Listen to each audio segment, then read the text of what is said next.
केंद्रीय गृहमंत्री अमित शहा यांच्या उपस्थितीमध्ये उद्या जळगावमध्ये युवा संमेलन होणार आहे। या युवा संमेलनाची सागर पार्क या ठिकाणी जय्यत तयारी सुरू आहे। दरम्यान संमेलन स्थळी भाजपचे प्रदेश महामंत्री विजय चौधरी यांनी पाहणी करून आढावा घेतलाय। त्यांच्याशी संवाद साधलाय आमचे प्रतिनिधी मंगेश जोशी यांनी। गृहमंत्री अमित शहा उद्या जळगाव जिल्हा दौऱ्यावरती असून जळगाव येथील सागर पार्क या ठिकाणी आयोजित युवा मेळाव्यात अमित शहा हे उपस्थित राहणार आहे। दरम्यान याच मेळाव्याची तयारी जी आहे ती सागर पार्क या ठिकाणी करण्यात येत आहे आणि याच ठिकाणी संपूर्ण या परिस्थितीचा आढावा जो आहे भाजपचे प्रदेश महामंत्री विजय चौधरी सर या ठिकाणी घेत आहेत। सर, काय सांगाल? उद्या खरं तर केंद्रीय मंत्र्यांचा दौरा या ठिकाणी आहे आणि कशा पद्धतीची तयारी जी आहे ती या ठिकाणी सुरू आहे?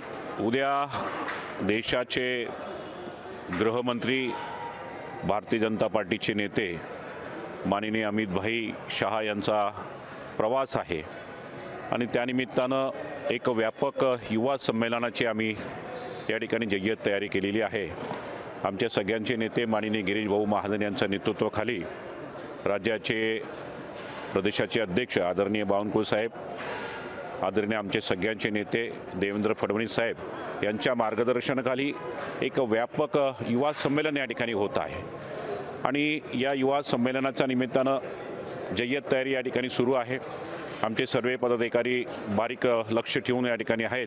खरं तर या लोकसभा निवडणुकीच्या पार्श्वभूमीवरती अमित शहा यांचा महाराष्ट्राचा दौरा जो आहे हा अत्यंत महत्त्वाचा मानला आहे आणि त्याच अनुषंगाने कुठेतरी ही लोकसभेच्या निवडणुकांची नांदी म्हटलं जाईल।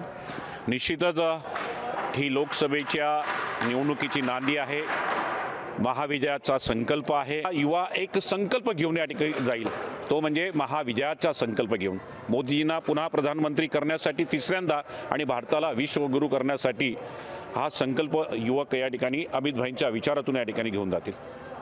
नक्कीच खरं तर या युवा संमेलनाच्या माध्यमातून अमित शहा यांचे विचार तरुणांपर्यंत पोहोचवण्यासाठी हा युवा संकल्पाचा कार्यक्रमाचं आयोजन करण्यात आल्याचं मत प्रदेश महामंत्री विजय चौधरी यांनी व्यक्त केलं आहे।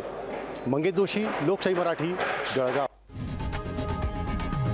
लोकशाही मराठी ऐका, पहा, जागरूक रहा।